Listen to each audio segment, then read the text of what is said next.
77 million. That was a number the Galactic Empire's casualty reports claimed. Read out in the same neutral tone they might use to announce a fluctuation in grain yields. 77 million human lives, miners, engineers, farmers, their children, vaporized in an instant when the orbital batteries of Vestra Prime lit the night with imperial fire. Officially, it was an unfortunate enforcement action. Privately, it was a demonstration. And across the void, in places where the Empire's reach felt long but not endless, people whispered that there would be a reckoning. The hunter did not whisper. He didn't speak of it at all, not to the scattered station keepers who poured him bitter, recycled coffee, nor to the cargo captains who watched his arrival with wary eyes. He simply appeared, stepping off a battered atmospheric shuttle with the calm patience of someone who had never once been late to anything that mattered. He was tall, broad in the shoulders, the sort of man whose presence drew second glances without flashy armor or gaudy insignia. His clothes were practical, scuffed boots, dust-worn jacket, the faint creases of long travel. And around his legs, weaving through the crowd with animal certainty, padded the first of them. The creature was the size of a large dog, but lower to the ground, muscle-packed, its eyes dark and unblinking. A honey badger. And not just one. Two more followed, their gait in perfect, silent synchrony. The spaceport's security drones, tuned to detect explosives or weapons, hesitated when their scanners pinged on the dense, alien-resistant plating embedded in each animal's hide. The hunter smiled when the drones retreated. He walked with the measured pace of a man cataloging every sight and sound. The sallow light from the overhead strips, the tang of ozone from the landing bays, the way the dockhands' chatter dipped when he passed. His eyes flicked to every camera mount, every maintenance hatch. This was not his first time on an imperial world, though from the way he moved, you could tell he never stayed long. He found the first name in a registry 2 hours later. An assistant logistics director who had signed the shipment orders that enabled Vestra Prime's blockade. The man was alien, all glossy skin and nervous tendrils, working in a cramped office behind 3 layers of bureaucracy. The hunter entered without knocking, a paper cup of coffee in hand. "Afternoon," he said, voice friendly, almost warm. "You mind telling me where I might find the one who gave you your orders?" The official blinked, confused. "Do I know you?" "Not yet," the hunter replied, sipping. "But you'll remember me." The honey badgers waited by the door. Their claws made a faint, rhythmic sound against the metal floor. The official tried to look away from them, failed, then began stammering through a list of clearance codes. The hunter didn't write anything down. He didn't need to. Elsewhere, the Galactic High Council convened in their fortress-like chamber orbiting Calthrex. There were no windows, only screens projecting filtered views of 1,000 worlds. The reptilian strategos Vorth leaned forward on his elbows, ridged brow furrowed. "A Terran," he said, the word tasting like something sour. "A single one. No fleet, no escort." "A scavenger," drawled the slug-like trade minister, whose bulk oozed lazily over the edge of his platform. "You worry too much about stories told in human bars." But the avian historian, wings folded tight against her back, did not laugh. A scavenger does not arrive with beasts bred to ignore fear. Still, they voted to dismiss the matter. 77 million had not risen from their graves. The Empire was stable. A man with a few animals could do nothing to a machine that spanned galaxies. The hunter, meanwhile, traded an antique brass compass to a freighter crew for a stack of sealed cargo manifests. He was careful with what he asked. A wrong word and the wrong ears might spook the prey too soon. Between deals, he spun harmless-seeming tales of Earth to whoever would listen. How his grandmother kept a shotgun over the fireplace for coyotes. How a cousin once chased a raccoon out of a kitchen with nothing but a soup ladle. The aliens laughed, shaking their heads at human absurdity, never quite sure if he was joking. At night, in the dim confines of a rented docking berth, he spoke to his animals in low, steady tones. They tilted their heads, listening as though every word mattered. When he was done, they slept in shifts, one always awake, always watching. His second target was less cooperative. The Port Authority chief of Xi Station believed himself untouchable. backed by imperial decree and a private security detail. The hunter arrived unarmed, hands in plain view, smile mild. "I hear you've got an interest in rare vintages," he said conversationally, stepping into the man's office. "Thought I'd bring you something from Earth. Old bottle. Family recipe." The chief's eyes narrowed at the dusty glass the hunter set on the desk. "Why?" "Because I want to ask about a shipment," the hunter replied. "And because it's polite to bring a gift before you get to business." The chief laughed, sharp and derisive. "You humans think manners will keep you alive." The hunter's smile didn't change. "No, but they make the time before you die more pleasant." Security moved, but the honey badgers moved faster, slipping between knees, claws scratching deliberate warnings into the floor. The air shifted. The chief sat back down. They talked. By the time the hunter left, he had 3 more names, a rendezvous point, and a clear line to the chain of command that had turned Vestra Prime into an example. He also had watchers, 2 drones in the docking bay ceiling, and a trio of unmarked figures trailing his route. He let them. Sometimes you needed the prey to feel the thrill of the chase. Word spread, faster than the Empire could contain it. Grainy footage on backwater feeds showed the hunter leaning casually in a doorway, animals at his side, speaking to an unseen listener with calm precision. Speculation ran wild. Was he a mercenary? An assassin? A ghost? The only thing everyone agreed on was that wherever he appeared, someone important went missing soon after. In council chambers, the strategos called again for his capture. The trade minister waved a slow appendage. "He is a man," he said. "The Empire does not fear men." The avian historian tilted her head. "You should." They remember. The hunter arrived on Dravik's moon at dawn, though dawn there was nothing more than a dim shift from black to gray under perpetual cloud cover. He walked through the thin markets, smelling spice and rust, noting which stalls closed when they saw him. At the edge of the docks, a group of young alien enforcers blocked his path. "You're wanted for questioning," the tallest said. "I like questions," the hunter replied. "I don't always like the answers." The enforcers shifted, uncertain. The badgers watched, low and coiled. The hunter stepped forward, his voice dropping just enough that they had to lean in to hear. "Tell whoever sent you I'll be along, but they should make sure they fed their guards. Hungry men make mistakes." He passed them, leaving the group strangely reluctant to follow. That night, in a dim cantina smelling of oil and brine, he met a trader with a cybernetic arm and a nervous glance over his shoulder. They spoke in short sentences, trading information like cards. A fleet was gathering, the trader said, small, but chosen for loyalty to the Empire. They were looking for him. The hunter sipped his drink. "Good," he said. "Saves me the trouble." He left the cantina without hurry, but his mind was already calculating distances, supply chains, points of interception. The badgers, as if sensing the shift, moved closer to his legs. In the capital's war rooms, maps flared with activity. "Contain him," the strategos ordered. "End this before it becomes an embarrassment." On the edge of known space, the hunter looked up at the Starline, where the Empire's ships would come from. He smiled slightly.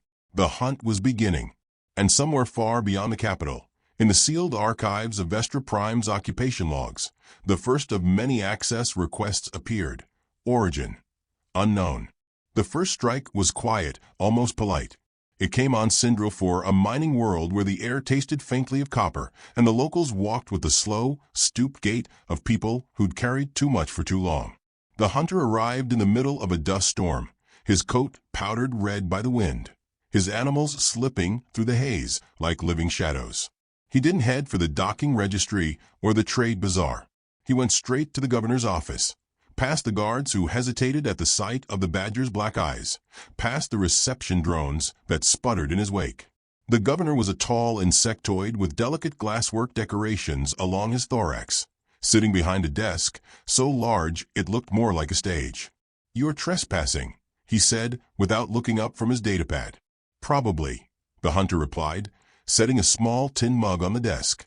The steam rising from it smelled of roasted beans, dark and bitter. "Coffee. Earth specialty. You should try it before you tell me no." The governor's compound was armed to the teeth, sensors on every door, private guards trained in imperial protocol. But none of it stopped the faint metallic scrape of claws as the honey badgers fanned out across the room. Their movements were lazy, almost bored, but each one positioned itself with a line of sight to the exits. "I hear you've been overseeing the freight shipments to Vestra Prime," the hunter continued. "I'd like to know who signed your authorizations." The governor made a dry, clicking noise. "You imagine you can walk into my office and demand classified intelligence?" "No," the hunter said mildly. "I imagine you can walk out of here with all your limbs intact, but only if we're honest with each other." The governor's guards shifted uneasily, hands on their weapons, but the moment they glanced down, one of the badgers was already sitting inches from their boots, head low, teeth barely visible. The governor's thorax plates clicked again, less confident this time. "Fine. One name." "I'll take 3, the hunter said, sipping from his own mug. "And the coordinates for their safe houses." The conversation ended quickly after that.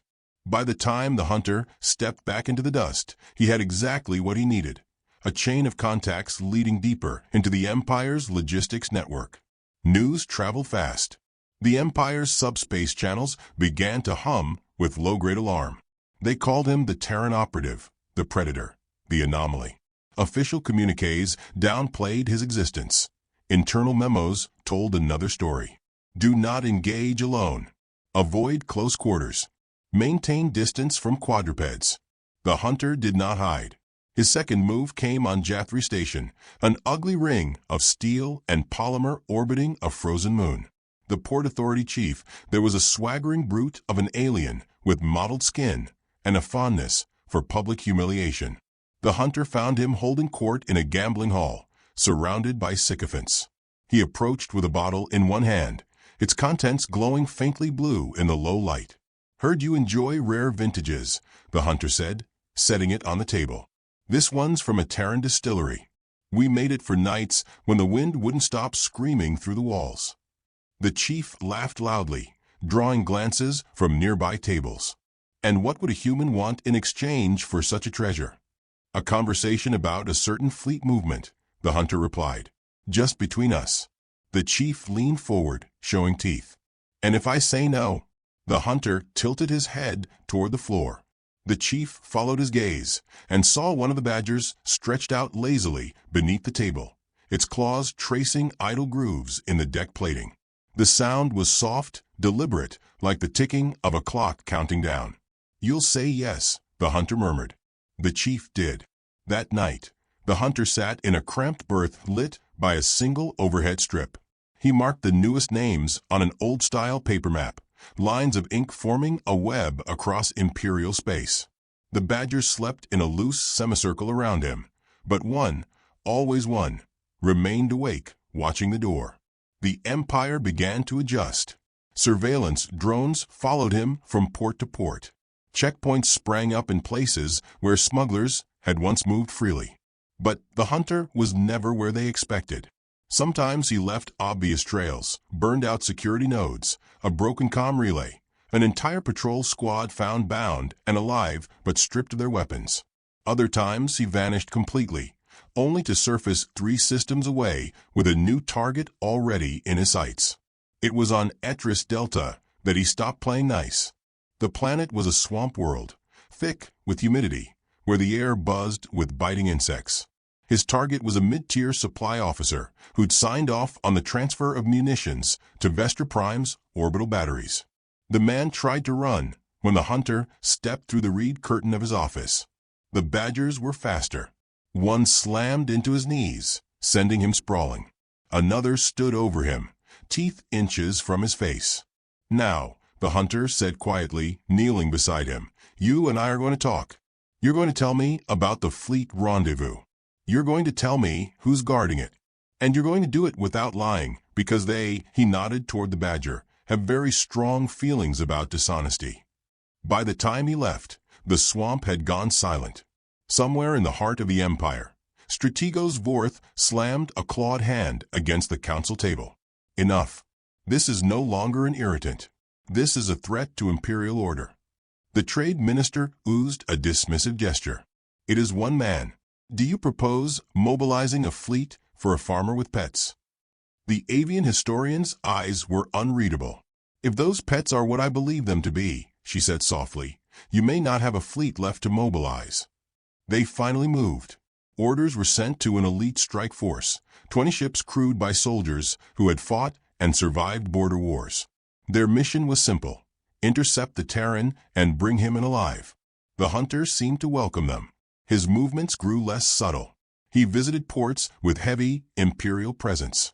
He lingered in markets, speaking openly to traders about war crimes. It was bait, and the Empire bit. The trap closed on the outer rim world of Orvan's Reach, a place of wide, flat plains under a pale yellow sky. The hunter ship, a weathered freighter, sat in the open at the edge of a refueling yard. The strike force descended in a wedge formation, the roar of their engines scattering the yard workers. A transmission crackled over open comms. Terran vessel, power down immediately. You are surrounded. The hunter stood at the foot of his ramp, hands in his pockets. Appreciate the escort, he said. I was wondering how long it'd take you to find me. The commander of the strike force appeared on the front line, armor gleaming. On your knees. The hunter smiled faintly. I'd rather stand.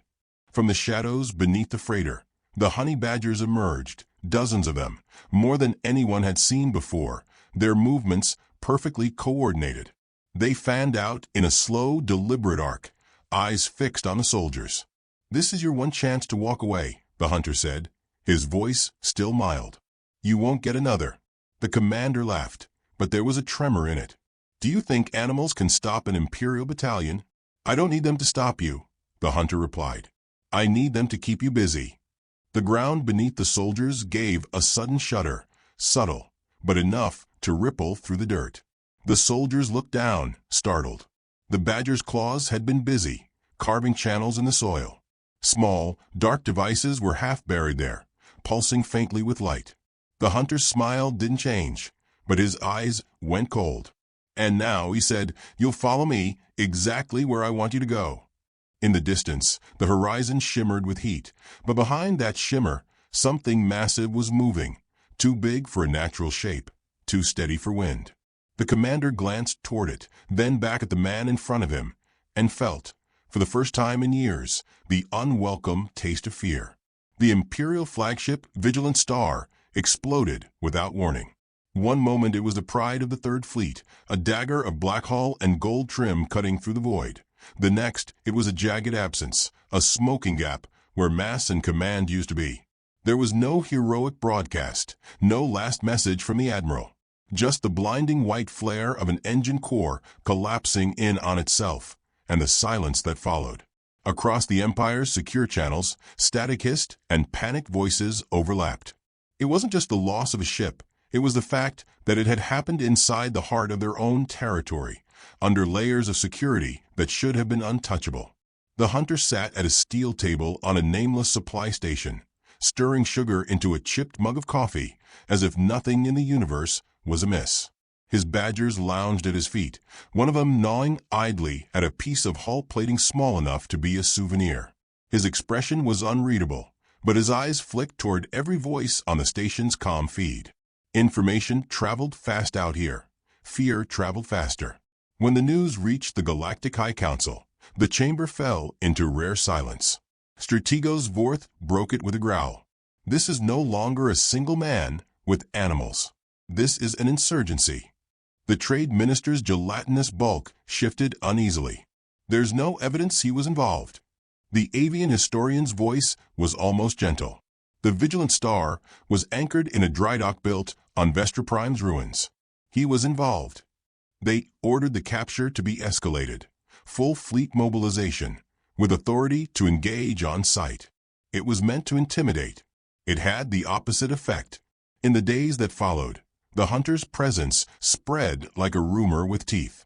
He appeared on a midline refueling hub just long enough to pay for fuel in antique Terran coins. Then was spotted 3 sectors away handing a starving child a packet of Earth chocolate. Patrols found docking bays emptied hours before they arrived. The pattern was deliberate, visible enough to draw them in, impossible to pin down. When they finally cornered him, it was not in the open plains of Orvan's Reach, but in the cramped corridors of a prisoner transport. He'd been brought in unconscious, or so they thought. Shackled to a bench, head bowed, he looked more like a tired laborer than the most wanted man in Imperial space. The Badgers were nowhere in sight. The interrogator, a thin, stone-faced alien with pale skin like stretch paper, sat across from him. "Your name?" The hunter lifted his head slowly, as though waking from a nap. "You can call me whatever makes this easier for you. You're charged with acts of sabotage, piracy, and terrorism against the Galactic Empire." "Odd," he murmured, "because I'm pretty sure the Empire's guilty of 77 million counts of murder. Maybe we're both criminals." The interrogator's jaw flexed. "Tell us where your fleet is." The hunter smiled faintly. "Fleet? You think I've got one of those?" He leaned forward, his voice dropping to an almost conspiratorial whisper. "Let me guess, you've been moving your ships, grouping them, thinking you're closing in. You've been hurting yourselves without realizing it." The interrogator slammed a fist on the table. "Enough games." "I agree," the hunter said, leaning back. "It's time to be serious." Hours later, in the council chamber, a transmission played. It was the hunter's voice, recorded without his resistance. "You misunderstand humans. We don't hunt like you do, quick strikes, flashy kills. We wait. We bleed patience into the ground. And when the time comes, we don't just kill. We end." A new map unfolded on the holotable, showing fleet positions. The strategos studied it and swore softly. The ships weren't in pursuit, they were corralled, their supply lines narrowing into a single corridor of space. A corridor lined with uncharted debris fields. By then, the hunter was gone. The prisoner transport had been found drifting, its crew unharmed but unconscious, the airlocks sealed from the outside. The Badgers had left no trace but claw marks in the bulkhead and the faint chemical scent of shaped charges. In a dim cargo bay on a neutral world, the hunter met with an old alien trader whose scales were dulled by age. "You're moving them into the corridor," the trader said quietly. "That's not a battle. That's an extermination." The hunter's eyes didn't waver. 77 million, he said. "And that's just the start. They've been killing us for generations in border wars, station raids, enforcement actions. This is the last one. You could burn the Empire to the ground." "Not the Empire," the hunter corrected. "Just the parts that think humans don't bite." Even as they spoke, in deep space, the Badgers worked. They didn't plant explosives. They buried devices the size of a clenched fist into the hulls of derelict mining drones and left them to drift. Each device emitted a field that disrupted FTL navigation, scrambling coordinates, and severing long-range comms. One or two wouldn't matter. Hundreds would. The fleets, tightening their net, didn't notice the faint distortions until too late. Ships vanished from sensor logs, reappeared kilometers off course, or drifted powerless until tugs could reach them. Crews began reporting phantom contacts, small, fast-moving shapes that sensors tagged and lost in the same breath. On the Vigilant Star's sister ship, the acting admiral ordered a system sweep. They found nothing. That night cycle, the crew on watch swore they heard scratching in the maintenance conduits. The council convened again, now with visible strain. "We've underestimated him," Vorth admitted. The trade minister's voice was tremulous. "What do we do?"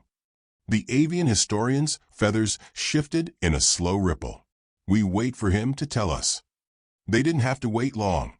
A broadcast went out across the restricted military channel, encrypted in an obsolete human code.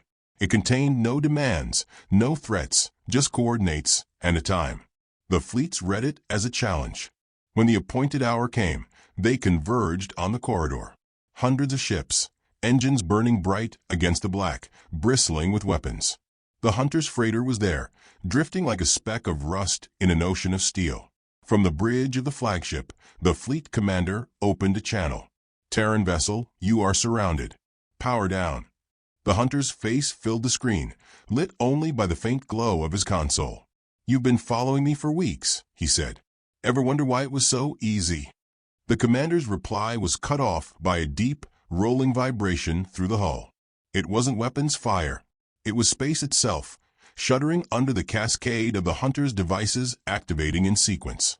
One by one, fleet comms died, navigation went blind, targeting systems went dark.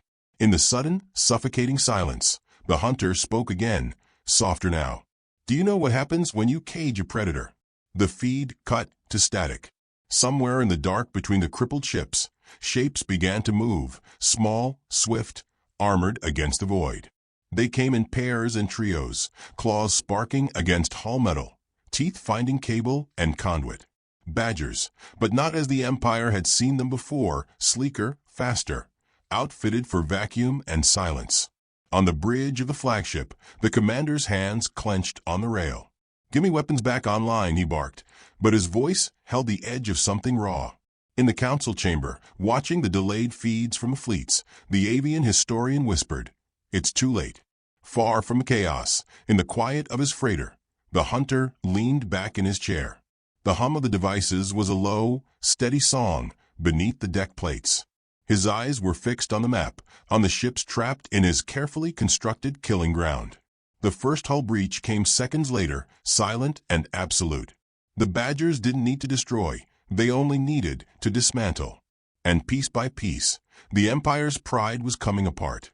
The hunter's hand hovered over the comm switch. "Time to talk," he murmured, and opened the channel to every ship in the trapped fleets.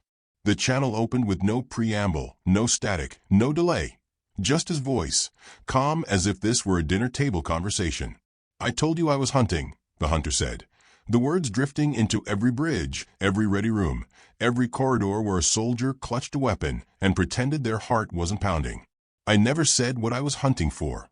The comm feed shifted, not to his face, but to a slow pan of space itself, cold, glittering, empty. Then the emptiness moved. The honey badgers were out there, hundreds of them, their void-armored shapes darting between the shadows of disabled fleet carriers, claws biting into hull plating, as if it were soft clay. They worked in pairs, one prying away an access panel while the other slipped inside, a brief flare of sparks marking their passage. Every few seconds, a ship went dark, light snuffed, weapons silenced, engines drifting to idle. On the flagship Sovereign Wrath, Fleet Commander Draxus gripped the railing, forcing his voice into something resembling command. "Form defensive spheres. Keep them off critical systems." His officers scrambled, issuing orders to gunners whose targeting sensors were blind. The Badgers didn't fight fair, they didn't line up for volleys, didn't give the enemy a silhouette to track. They came from all directions, slipping under armor skirts, disappearing into maintenance shafts. In the council chamber, far away, the strategos stared at the live feeds. "He's not destroying them," he said, claws tapping a slow rhythm on the table.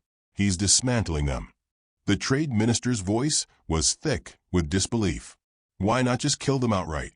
The avian historian answered, her feathers lying flat in the shadow of the display. "Because he's not after the ships. He's after the men who commanded Vestra Prime." The hunter's voice returned, low enough that officers leaned closer to their consoles without realizing they'd done it. "You remember what you did. You called it enforcement. I call it a debt. And I always collect." On the Sovereign Wrath, an alarm wailed as a section of the hull vented atmosphere. The commander's eyes snapped to the viewport in time to see two Badgers leap free of the breach, using compressed gas thrusters to hurl themselves toward a destroyer 30 meters away. "They can't," he began, but the words died when the destroyer's lights flickered, then went out entirely. The hunter moved his own ship, a battered freighter with no visible armaments, into the dead center of the immobilized fleet. His animals returned in waves, some dragging pieces of salvage tech, others bearing deep scoring on their armor. He checked each one as they came aboard, running a hand along their reinforced backs, murmuring praise or quiet commands. "Why are you doing this?" The fleet commander's voice boomed over the open channel, tinged now with desperation. "You could be rich beyond imagining. The Empire would pay anything to." "You can't buy back 77 million lives," the hunter interrupted, and his tone was not angry, but almost weary. "But you can pay in kind." Across the fleet, squads gathered in airlocks and cargo bays, preparing for boarding. It was a desperate, almost suicidal move. Fight hand to hand against the man who had driven them into this trap. The badgers met them at every breach, low bodies hitting like thrown weights, claws finding seams in armor. The sound inside those decks was nothing like the chaos of space combat. It was close, personal, a flurry of impacts, the scrape of claws, the sharp exhalations of breath. On the Sovereign Wrath, Commander Draxus found himself face to face with the Hunter for the first time.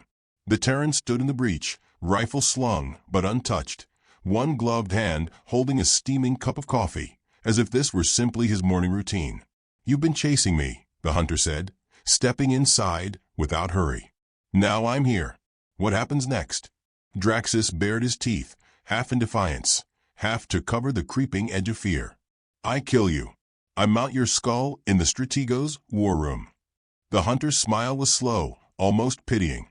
"You still don't understand the position you're in." He glanced toward the viewport, where the Empire's proud fleet hung paralyzed in the dark. "You're not the predator here." A sudden vibration ran through the Sovereign Wrath's deck plates, rising to a low, steady hum. Draxus frowned. "What is that?" "My insurance," the Hunter said. "Fail-safe charges, tied to your command vessels. One command from me, and what's left of your fleet becomes debris." "You wouldn't. You killed 77 million civilians," the Hunter said quietly. "I'd do worse." For the first time, Draxus hesitated. The Hunter didn't press. He simply sipped his coffee, eyes never leaving the commander's. Silence stretched, broken only by the occasional distant thud of a badger returning from its work. Back in the council chamber, voices overlapped in panic. The Strategos slammed a claw down. "Order them to stand down. Get our people out of there before." The avian historian shook her head. "It's too late for orders. He's already closed the door." On the Sovereign Wrath, Draxus' comm officer stumbled into the room, helmet under one arm. "Sir, they've taken the engine rooms. All of them. Across the fleet." The Hunter set his mug down on the nearest console. "Here's what's going to happen. You're going to transmit to the Council. You're going to tell them to hand over the ones who signed Vestra Prime's execution. Every name, every rank, every one of them breathing in that chamber. You have 1 hour. And if we refuse?" Draxus asked. The Hunter's gaze shifted to the viewport again, to the massive dreadnought floating just beyond, her hull scored and flickering. "Then I'll let my animals finish their work, and you'll watch every proud piece of your war machine come apart, slow enough for you to understand exactly what's being taken from you." Draxus swallowed, the hard line of his jaw trembling for a moment. "They'll never agree." "They'll agree," the Hunter said, turning to leave. "The Empire values survival more than pride." He was almost to the breach when a voice crackled over the fleet's private channel, the Council itself, patched through without authorization. "Hunter," the Strategos said, his voice taut with rage. "You think you can dictate to us?" "You already made your choice," the Hunter replied evenly. "This is the bill." For a heartbeat, there was only static. Then the Strategos' voice came again, low and venomous. "We'll give you the names." It should have been a victory. But the Hunter didn't smile. He knew the Empire too well. Names were not the same as justice. Names could be hidden, altered, replaced. The handover was swift. Shuttles ferried the accused from the capital, under guard, into the Hunter's custody. Each one looked at him differently. Some with fear, others with contempt. A few with the blank resignation of those who understood they'd already lost. He said nothing to them as they were loaded into the secure hold of his freighter. The badgers, though, prowled the corridors where the prisoners waited. The message was clear without a word. Once the last shuttle departed, the Hunter opened the fleet-wide channel one final time. "You'll go home now. You'll tell them what happened here. And you'll remember that the next time you consider killing humans, you'll have to consider us first." On the bridges of crippled ships, seasoned officers looked away from their crews, unable to meet the eyes of those who had seen them humbled. The fleet began to break formation, drifting toward whatever starport could take them in for repairs. The Hunter watched them go from his viewport, the prisoners silent in the hold behind him. His hands rested lightly on the controls, but his mind was elsewhere, on Vestra Prime, on the people whose faces he would never see again, on the knowledge that even now, could not truly balance the scales. In the council chamber, the trade minister slumped into a seat, gelatinous folds sagging. He let them live. The avian historian's feathers ruffled slightly. For now. The strategos stared at the blank screen where the hunter's face had been. We should have killed him when we had the chance. You never had the chance, she replied. Out in the dark, the hunter's freighter angled away from the ruined fleet, its drives flaring briefly before settling into the quiet hum of cruise power. The badgers lay scattered through the ship, some sleeping, some pacing. The hunter moved among them, checking for injuries, murmuring to them like a man speaking to old friends. He paused at the largest viewport, where the stars wheeled slowly past. His reflection stared back, lying calm, but with something deep in the eyes that never faded. He had won this round, but the war between Hunter and Empire was far from over. Somewhere behind him, one of the badgers gave a low, rumbling growl, as if sensing what he was thinking. The comm light blinked, an incoming transmission, unmarked. He hesitated for only a second before accepting it. The feed resolved into an image not of the council, but of a single unknown world, its surface scarred and burning. A voice followed, female, steady. There's another one. Another Vestra Prime. The hunter didn't answer right away. He turned from the viewport, his boots making a slow, deliberate sound against the deck. The badgers rose, one by one, falling into step. When he finally spoke, his voice was as calm as it had been when this began. Send me everything you have. The transmission cut. The freighter's engines came alive, their low vibration filling the ship. Outside, the stars stretched into lines. The hunt was far from over,